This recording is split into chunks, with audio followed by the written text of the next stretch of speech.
Bonjour à tous et bienvenue dans cette nouvelle émission de On refait le H en mode couvre-feu. On refait le H intimiste puisque aujourd'hui nous ne serons que deux. J'ai le grand plaisir de recevoir mon ami Dominique Bouziane. Bonjour Dominique, comment vas-tu? Bonjour Yann, bonjour à toutes et à tous. On embrasse Paul et Michael effectivement qui sont en week-end. Un week-end amoureux, j'espère qu'ils en profitent bien. On démarre tout de suite sur l'émission. Au sommaire, nous allons faire un bilan des premiers matchs du H post-mondial à cette reprise. On fera aussi un petit point sur les départs programmés et les recrues, puisqu'on en a entendu parler ces derniers jours et voire ces dernières semaines. Et on finira bien évidemment sur le match importantissime de cet après-midi contre le PAUC Aix.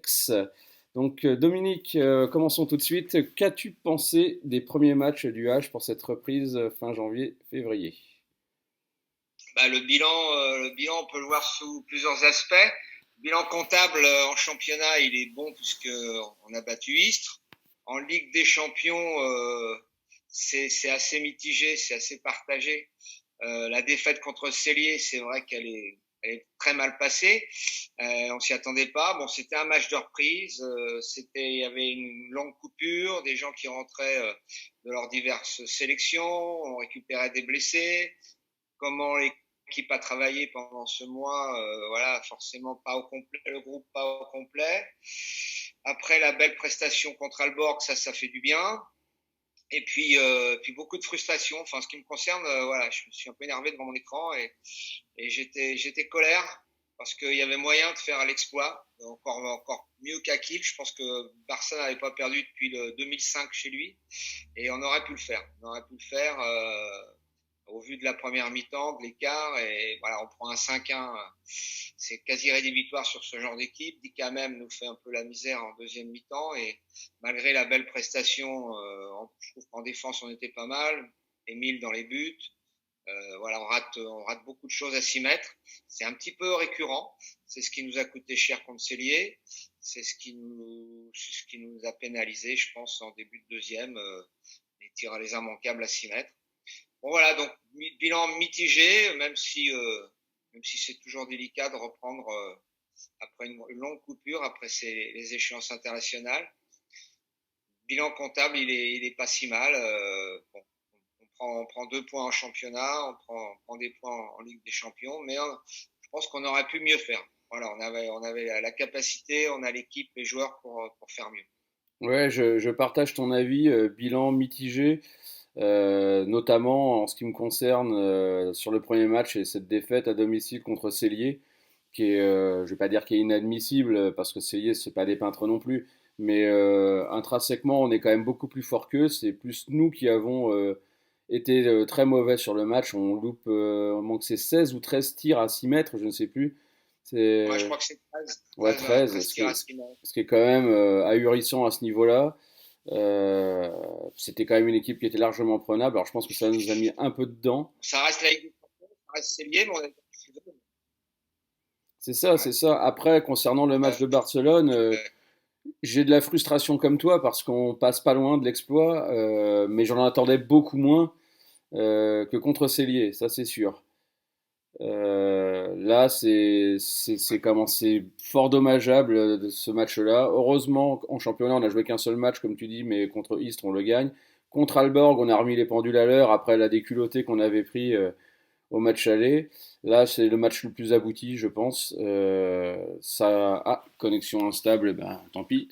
C'est le match le plus abouti et qui a enchaîné forcément sur le match contre Barcelone, où là aussi la prestation est vraiment belle. Bon, après, en face, c'est peut-être la meilleure équipe du monde actuellement, donc il y a des regrets, mais de la frustration, mais c'est tout, quoi.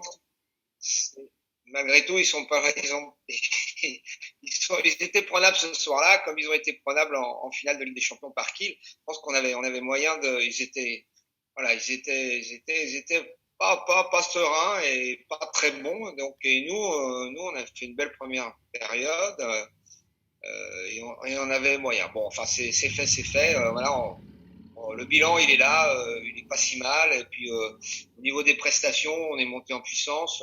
La défense, il y a une belle cohérence. les gardiens sont, que ce soit Cyril ou Émile, sont vraiment bien, sont revenus tous les deux, complémentaires, comme on le souhaitait, comme on le pensait. Bon voilà, on va se tourner tout doucement vers Aix cet après-midi. Ouais, comme tu le signales, où on pêche un peu, c'est au niveau des pivots à 6 mètres, hein. Et puis un peu les demi-centres. Emeric Min, de toute façon, l'a bien remarqué dans sa dernière interview dans Ouest France, je crois, où quand lui ou Rakovnicek ne sont pas dedans, n'arrivent pas à faire jouer l'équipe, bah, l'équipe joue pas, hein. C'est aussi simple que ça. Et ils sont un peu moins bien, je trouve, depuis le début de saison. Emeric a loupé des tirs faciles, Rock peut-être un peu frustré de son mondial où il a très peu joué avec la Slovénie alors qu'il aurait mérité de jouer plus.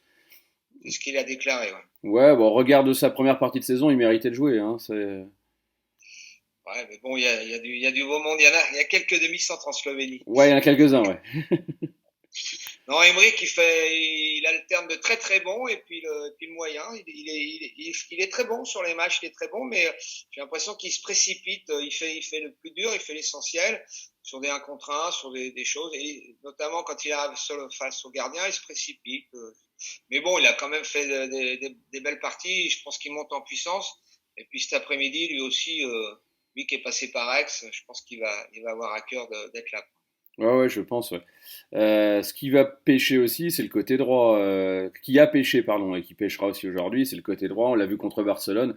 Les blessures de Ouais. Balaguer et de Sébastien Augustinussen pour respectivement, je crois, c'est 3 et 6 semaines, un truc comme ça, hein. Ouais, on n'a pas de chance parce que vraiment, on récupérait tout le monde. Le retour de Gourbi il fait du bien en défense comme en attaque. Ouais. Bala il rayonnait depuis le retour d'Eduardo. Il était efficace et là, il se pète. C'est les ischios. Alors apparemment, c'est plutôt 5 6 semaines, ouais. Ouais, Et ouais, puis Stian, ça fait maintenant déjà 15 jours qu'il est blessé. C'est les adducteurs. Ouais, on peut pas espérer le revoir avant 3 semaines encore, hein. ouais, c'est ça. Donc c'est long, c'est pénible à guérir. Faire avec Milan. On a vu Milan au Barça qui prend pas les tirs. Bon voilà, c'est pas un ailier, c'est un arrière. Est-ce que Alberto va utiliser Eduardo Allel aujourd'hui ou est-ce qu'il va faire appel à quelqu'un de la Nationale 1? Je sais pas si on a un potentiel au centre de formation à ce poste-là, je l'ignore. Pas pour des matchs de ce calibre-là, faut pas se mentir. Après, peut-être qu'il a parlé à Milan Milic et et certainement d'ailleurs, pas peut-être, qui lui a dit que de toute façon, on lui reprocherait pas qu'il prenne le tir et qu'il manque, hein. Vaut mieux qu'il essaie. De toute façon, surtout quand c'est ouvert, comme c'est arrivé, comme tu le signalais justement contre Barcelone, plutôt que repasser la balle au centre et en fait que ça mène à rien, puisque la défense était bien placée au centre alors qu'il y avait l'ouverture à droite. Voilà, c'est ça. Ouais, mais bon on peut pas non plus, c'est pas son poste de prédilection, Non, c'est non, un grand gabarit. je l'incrimine pas, hein. Je dis, cet après-midi, il peut y avoir l'option Eduardo Allel, Qu'il a déjà fait, peut-être. ouais, ouais, ouais. Kirill arrière ou même Milan arrière, je pense que c'est jouable. Enfin, moi, c'est ce que j'essaierais personnellement, mais je suis pas Alberto. Ouais, c'est ce qu'a essayé notre futur adversaire et ex-entraîneur Thierry Henry avec Eduardo. Il l'avait déjà positionné à l'aile. Ouais, c'est vrai, c'est vrai. Et d'ailleurs, on va faire une petite transition sur ce match, hein, d'Aix. Le match auquel tu assisteras puisque tu seras l'animateur en chef. Alors, ouais, j'ai cette chance je retrouve mon Bertrand qui, après son opération du genou, me rejoint. Voilà, et on va essayer de faire un peu de bruit, de pousser l'équipe comme on peut. Mais vous n'êtes pas là, les amis. Donc, comme d'habitude, j'essaierai de vous faire un petit clin d'œil, un petit coucou, une petite dédicace. Je sais pas si ça passe toujours sur les antennes de beIN Sport ou d'Eurosport, mais voilà, sur les temps morts ou avant match ou à la mi-temps, j'essaie de faire un coucou, de vous rameuter devant vos écrans, mais on sait que vous êtes là, devant vos tablettes, vos smartphones ou vos PC, mais vous nous manquez, voilà. J'espère que c'est réciproque, j'ose le croire. En tout cas, si vous vous manquez aux joueurs, ça, c'est encore dans la presse ce matin, dans Ouest France. Euh, c'est évident que ce sont pas les mêmes matchs, ce sont pas les mêmes matchs, et ça vaut pas seulement pour le H, hein, ça vaut pour tous les clubs. On voit les résultats depuis les huis clos dans toutes les disciplines d'ailleurs.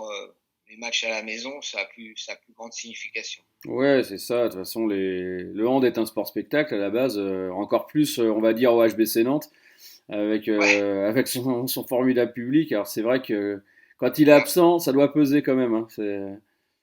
Ah oui, oui, bah ça sonne creux là, à Arena, et puis les joueurs, voilà, ils n'ont pas ce supplément d'âme que vous apportez dans les tribunes quand vous êtes 5900 à pousser Bien derrière, sûr. et avec les ultras, avec tous les supporters, tous les fans, les partenaires. Voilà, bon bah on va attendre. Petite parenthèse justement avant de basculer sur l'analyse du match à venir de cet après-midi. Euh, tu as dû voir que le Nantes s'est positionné pour être test, Ouais. salle test pour une reprise totale ou partielle avec du public. Ouais, Donc ouais. on attend les résultats de mardi matin. Il y a une réunion interministérielle, et je sais que les dirigeants du H attendent avec impatience, se sont fortement positionnés avec des arguments forts, notamment le savoir-faire et la première partie de saison où aucun cas de Covid, aussi bien chez les joueurs que chez les spectateurs, notamment chez les spectateurs, n'avait été décelé.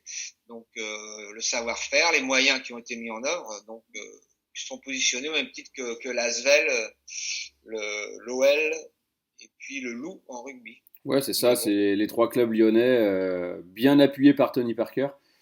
Euh, voilà, mais apparemment on n'a pas la même écoute au niveau du ministère non, des Sports, mais j'espère que le résultat sera néanmoins là, probant à l'arrivée, et qu'on pourra retrouver au moins une partie du public. bah, ça Ça serait serait quand même. une juste récompense de l'investissement, du savoir-faire, comme tu dis, parce qu'il y a quand même oui, un investissement de 75 000 euros en caméra thermique.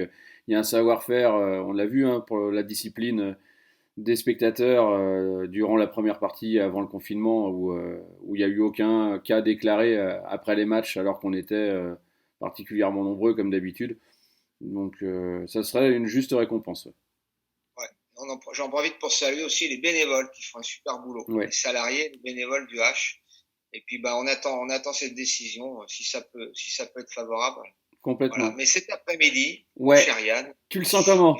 j'ai la chance d'assister au match à côté de mon ami Bertrand, et de pousser comme on le pourra à l'équipe. Mais voilà, il faudra faire à huis clos encore une fois face à cette équipe de Aix qui arrive. Alors je sais pas s'ils sont au complet.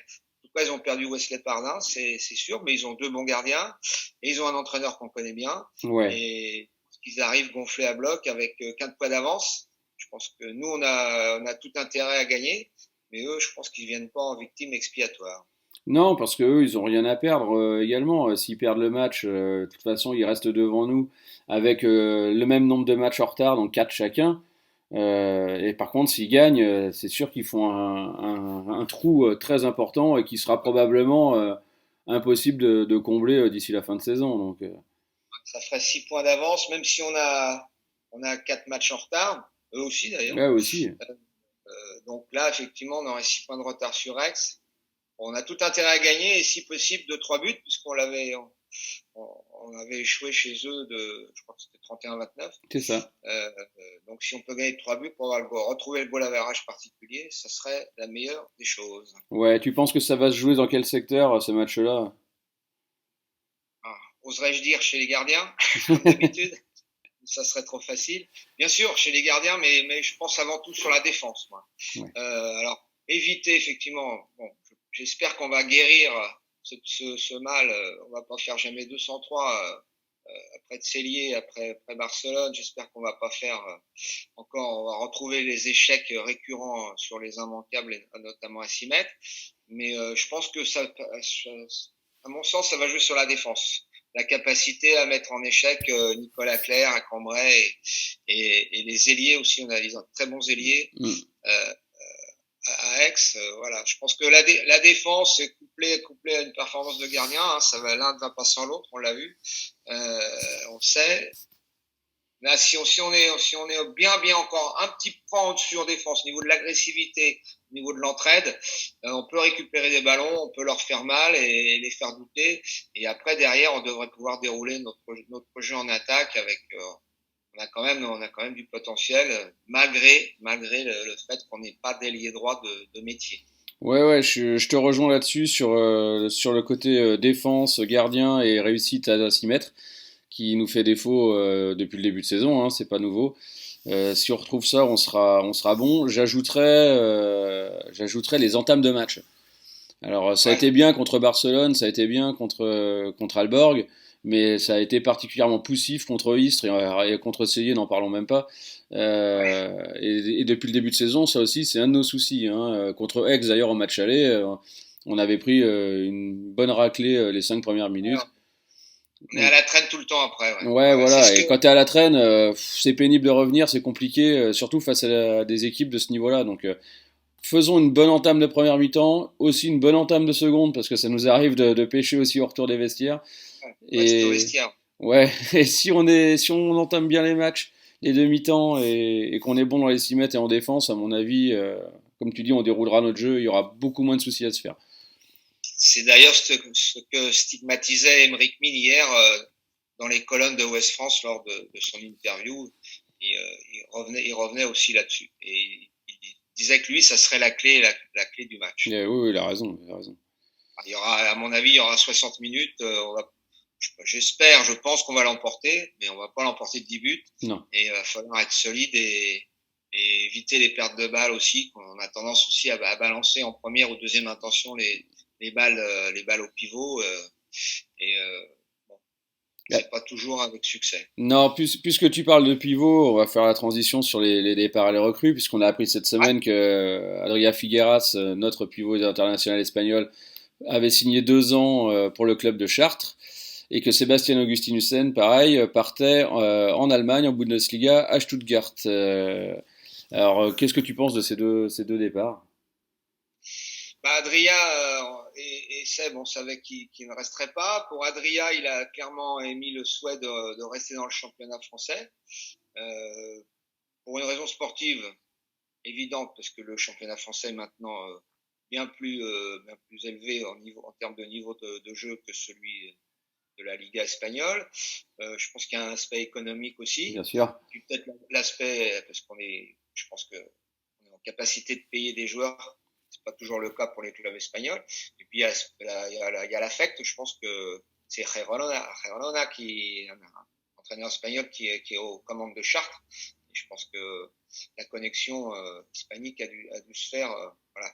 Bah, c'est bien pour lui. 2 ans de nos jours en période de crise, c'est bien. Dans la Ouais, mesure où il arrive aussi il a à, 32 je sais ans, pas, hein.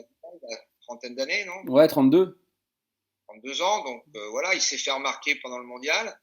Il a été assez performant, même très performant. Non, c'est bien pour lui. Et puis Seb aller à Stuttgart en Bundesliga, je pense que c'est une bonne chose. Il se rapproche géographiquement du Danemark.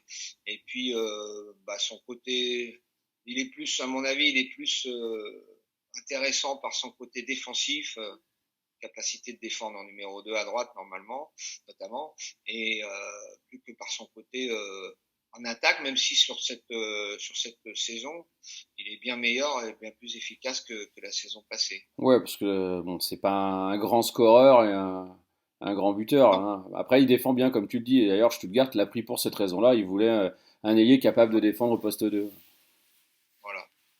Ouais. Voilà. Et puis ces garçons-là, ils vont être remplacés par Marchand, là qu'on a un peu découvert, moi, que j'avoue je ne connaissais guère sur ce poste. Ouais. Autre pivot espagnol. Ouais, au Tréviso espagnol. Bon, la filière espagnole, elle est au H maintenant, hein. Après Ouais. Borja Fernandez, après Valero, Alberto, etc. Balaguer, Borbindo. Donc on va avoir notre ami Marchand qui fait quand même 2,5 m, 115 kilos Ouais. et que j'ai trouvé particulièrement efficace au mondial, qui m'a beaucoup plu. Une grande mobilité, vu sa morphologie, capable de défendre en 2, en 3. Je pense que ça va. Voilà, on va retrouver un pivot de position. Je pense que Greg et Alberto, c'est vraiment ce qu'ils recherchaient. Adria était un pivot de glissement, de mouvement, mais bon, de nos jours, au très haut niveau, on s'aperçoit que ce genre de pivot a du mal à exister. Donc là, on va retrouver vraiment un pivot de positionnement comme notre regretté Nicolas Tourna. Et Ça. puis quelqu'un d'efficace en défense et au tir. Les 2 seuls tirs qu'il a manqué pendant le mondial, c'est les tirs qui l'ont empêché son équipe d'aller en finale. Ouais, c'est pas de bol. Un tir du match face à la Suède. Mais sinon, je crois qu'il est à 95%. Ouais, c'est ça. Il a 25 ans. Donc, bonne recrue, hein, très bonne recrue. Pareil, je le connaissais pas plus que ça. J'ai regardé plus ses performances, évidemment, durant le mondial quand j'ai su sa signature. Ouais, ouais, c'est le pivot, je pense qu'il nous fallait. Ça nous rappellera Nico Tourna. Ouais. Moi, je pense que tout le monde est d'accord là-dessus. Il suffit de regarder effectivement la morphologie et l'évolution du garçon dans l'équipe d'Espagne. J'espère qu'il sera aussi efficace avec nous. Après, sur le poste d'ailier droit, bah, un garçon que je connais bien pour Ouais. l'avoir côtoyé pendant près de 3 ans à Tremblay, garçon adorable. C'est pas forcément un leader de vestiaire, mais c'est un mec qui a toujours la banane, qui est souriant et puis quand même un compétiteur, un guerrier. Hier, il a encore mis 9 buts, hein, Ouais, ouais, avec ouais. Tremblay. Tremblay qui est enfin parvenu à remporter un match. Après son match nul à Cesson, ils sont allés l'emporter à Chambéry.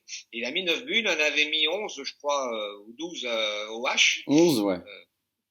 En 11 buts quand Tremblay était venu s'incliner à la H-Arena. Donc c'est un serial buteur. Lui vraiment, il tire les 7 mètres. Par contre en défense, on va pas lui demander des merveilles. Il défend à son poste, hein, à droite. Il est solide. Et il peut éventuellement défendre en 3 avancés devant. Mais bon, ça reste une option que je pense Alberto et Greg n'utiliseront guère. Ben, Donc là, on aura vraiment avec Bala deux ailiers droits de métier et en la personne de Pedro Portela, vraiment un serial buteur. Ouais, et alors c'est la question qui se pose parce que comme tu dis, c'est un très très bon buteur, mais c'est pas un gars qui défend très très bien. Il y a un autre francilien, on va dire, qui va nous rejoindre, c'est Persson d'Ivry, qui est arrière droit, 27 ans, international suédois, qui était titulaire avec l'équipe de Suède avant de se faire péter par un joueur égyptien au mondial. Lui aussi, c'est un gros buteur. Par contre, ça défend pas non plus, donc on va quand même se retrouver sur l'aile droite à avoir deux recrues qui défendent pas terrible. Euh, Ça pose peut-être la question, parce que de l'avenir de Kirill Lazarov au HBC Nantes, même s'il souhaite rester, et d'Eduardo Gorbindo, en sachant que Gourbi défend mieux. Ouais, alors c'est induit forcément, oui, c'est un de facto. Mais Kirill étant promu sélectionneur de la Macédoine, même s'il a clairement déclaré vouloir faire encore une année et finir son exceptionnelle carrière à Nantes, Gourbi, il va être papa et je pense qu'il n'a pas envie de quitter Nantes non plus. Après, quelles seront leurs prétentions financières? Quelles sont les capacités du club à y accéder ou à les conserver? Je crois que tu m'as parlé en off d'un éventuel prêt de Milan Milic. Ouais, c'est Donc, ça. C'est quid de si Milan Milan Milic, parce qu'on va être quatre arrière droits. Apparemment, pas dans c'est dans les clous, c'est pas fait, hein, loin de là. Mais on évoque le prêt de Milic à Chartres également, parce que Tony Gerona est également le sélectionneur de la Serbie, ce qui pourrait être pas mal pour lui pour se faire remarquer, et puis il aura du temps de jeu surtout. Parce que moi, je crois fermement au potentiel du garçon. Il l'a montré quelques fois. complètement, complètement. Bon, on l'a fait venir, il a 23 ans. On l'a fait venir pour qu'il s'aguerrisse, pour qu'il progresse. Donc là, effectivement, on a un arrière droit d'avenir avec un bras, avec une belle liane. Ouais, Hein. ouais, ouais. Mais effectivement, le problème défensif. Alors, on va voir ce que les jours prochains nous réservent en termes de scoop. Mais Mais on va avoir une belle recrue à gauche. ouais, quand tu parles de bras,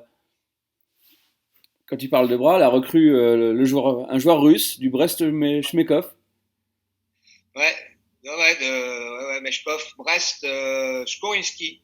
Skorinski qui est un bûcheron du Caucase, hein, un costaud, Ouais, super défenseur, très, très solide au poste 2. Je crois qu'il peut même défendre en 3, mais surtout en 2. Et donc en remplacement d'Olivier Niokas, donc on ne connaît pas encore l'avenir, mais qui sera sûrement encore en valeur l'année prochaine. oui. Skorinski, donc c'est vraiment un gros bras, un gros scoreur, un peu ce qu'il nous faut. On sera bien pourvu sur le poste d'arrière gauche avec des profils un peu différents. Ouais, Voilà, ouais, ouais. Entre un gros Briey, bras, Cavalcanti. de loin. Et puis Thibaut qui est capable aussi de faire la même chose, mais qui est aussi capable de jouer beaucoup avec les pivots et les ailiers. Et puis Alexandre aussi qui est en train de progresser. Je l'ai trouvé le peu de temps de jeu qu'il a eu avec le Portugal, il a croqué dedans. Donc, et puis on le voit on le voit pas trop mal aussi avec nous là. C'est un garçon qui a des capacités, un potentiel. Il va falloir qu'il croit en lui, voilà. Et puis il a été quand même gêné par cette fracture de fatigue au Ouais, c'est pied ça, c'est ça. qui l'a empêché l'a privé de toute la première partie de saison. Ouais, pour revenir sur notre recrue, pas anecdote, mais il a quand même scoré 50 buts sur les 2 dernières saisons en Ligue des Champions. C'est pas rien. Ouais, C'est pas rien du tout. Donc, moi, le seul souci, la seule interrogation, mais je pense que c'est celle de tout le monde, ce sera son adaptation au H en France. ouais. Parce que venir de Russie, c'est la première fois qu'il quitte son pays. Hein, donc, à voir. Par contre, le potentiel et les capacités sportives du joueur sont indéniables. Ça. Ouais, c'est clair, c'est clair. Après, je sais à quoi tu fais référence. On fait un petit Ouais. coucou encore à Michael, Ouais. avec le précédent russe qui avait pas tellement éclaté au H. Non, c'est Il y a moins qu'on puisse quelques, dire, mais ça reste l'idole de Michael. voilà. Mais on peut avoir une bonne surprise. Après, le garçon, s'il est intelligent, il sait quand même que il est, il est attendu. Donc, ça fait maintenant plusieurs semaines qu'il sait qu'il va venir en France. S'il se plonge un peu dans une méthode assimile, il va peut-être apprendre quelques mots de français. Et après, est-ce qu'il est marié? Est-ce qu'il vient seul? Voilà. Aucune Je idée. pense que s'il a choisi de venir, c'est une première expérience pour lui, je crois, hors de son pays,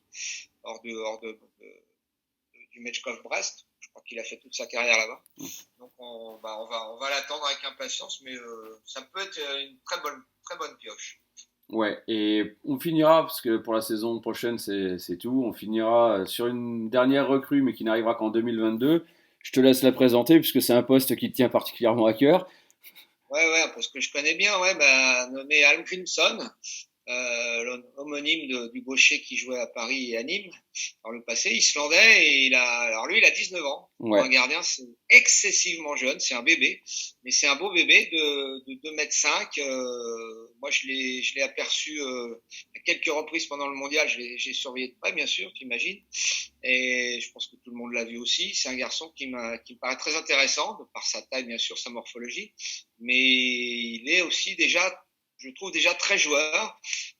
Alors, il est segmentaire, bien sûr, 2 mètres, mais un peu atypique par rapport aux gardiens scandinaves qu'on a l'habitude de voir tomber au sol assez rapidement. Lui, je trouve plutôt agressif, plutôt joueur, plutôt piégeur. Et bien sûr, il utilise déjà à merveille ses grands segments. On peut avoir là aussi, ça sera en 2022, hein, mais on peut avoir une belle surprise. De toute façon, il faudra, puisque Émile va rejoindre Barcelone. On ne et sait quid pas de Cyril Dumoulin aussi, qui sera en fin de contrat.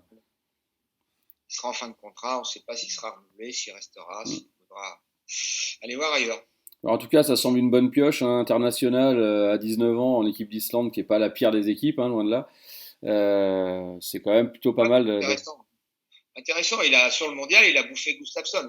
Sur Ouais. la fin du deuxième semaine du mondial, c'est lui qui jouait. Ouais, voilà. Je pense qu'il va encore acquérir de l'expérience. Hein. Dans les buts, c'est ce dont on a le plus besoin dans son club en Islande, mais avec l'équipe nationale aussi, puisqu'ils ont quelques échéances à venir comme notre équipe de France. Non, ça peut être là aussi une bonne pioche, et je pense que c'est un pari sur l'avenir et qui méritait d'être tenté, et que le H a bien fait de réaliser. Ouais, je partage ton avis. On va s'arrêter là parce que tu dois te préparer pour. Oui, déjà j'ai déjà la marinière du Ah H, bah j'ai déjà voilà. le Teddy du H. Il me reste à enfiler la casquette et les baskets. Ouais. Et le match est à 17h, donc je ne sais pas si cette émission sera sur les antennes avant le coup d'envoi. En tout cas, je Si vous si. invite à être présent sur LNH TV, ou pour ceux qui ont la Beansport. chance d'être abonnés, ouais, Beansport. Voilà, Beansport en direct, LNH TV de toute façon. Pour ce choc entre le H et Aix, et puis on va donner rendez-vous à tout le monde aussi mardi avec la venue de Zagreb. Là Ouais. aussi, on a intérêt à empocher les points de la victoire et les 10 000 euros que nous offre le HF en cas de victoire. Et puis après, on recevra Kiel, qui sera forcément jeudi soir, qui sera forcément revanchard après qu'on soit allé les battre dans leur rentre hanséatique. Kiel, champion d'Europe en titre. Hein. Voilà, on Donc recevra jeudi soir les champions d'Europe. équipe. Et j'imagine que la frustration de nos supporters sera encore plus grande de ne pas pouvoir assister à cette affiche. Ah bah arrête, c'est l'équipe que j'attends depuis des années, moi. Les zèbres de Kiel, ouais. Ouais. Bon, c'est comme Ouais. ça, tant pis, hein. Bah, j'espère qu'on sera encore en Champions League l'an prochain. On se rattrapera. On va croiser les doigts et faire le dos rond. Ouais, bah commençons dès cet après-midi par une victoire et puis Voilà. on pourra y penser. Voilà. À chaque jour suffit sa peine et aujourd'hui, elle va être. Ça va falloir être solide pour battre cette équipe d'Aix. Exactement. Et puis on en débattra un peu plus tard. Bon bah Dominique, je te souhaite un bon match, on se retrouve tout à l'heure. Bon match Yann, bon match à toutes et à tous. Allez le H. Ouais, allez, lâche. Allez, bisous. Ciao, à bientôt. Salut Dominique.